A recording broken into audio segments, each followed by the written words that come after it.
At ngayong araw nga guys, dahil wala po kami magawa ni Chakadal ngayon, ay mukat kami sa bubong para manguha ng lateris. At nakita niya pala dito si Michael the Grappler. Ayun nga po pala si Michael the Grappler, ang pinsan niyang napakalupit. Dito nga guys, tamang patapot na ako ng mga lateris. Kabang si Chakadal naman ay tamang kuha-kuhaan din doon. Ayun o, tignan nyo, tamang kuha-kuhaan siya o. Tapos ako, tamang antay-antay lang dito sa mga iaabot niya. Tignan naman. Di ko na alam nga kung anong sabihin ko dito bakit umaat pa kami dito yung bubong namin malapit na magkabutas-butas.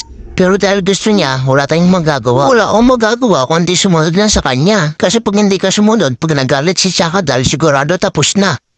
At ang gaganda nga ng alateris na to, pulang-pula tigyan naman, kaya parang gusto kong bigyan doon ng kapirasong montage.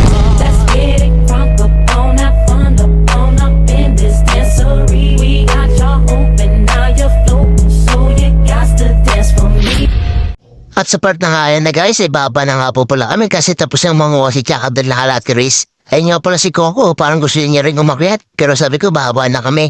At ito na nga, ipi-first bet na po ni Chakadal. Boom! Patan lasa.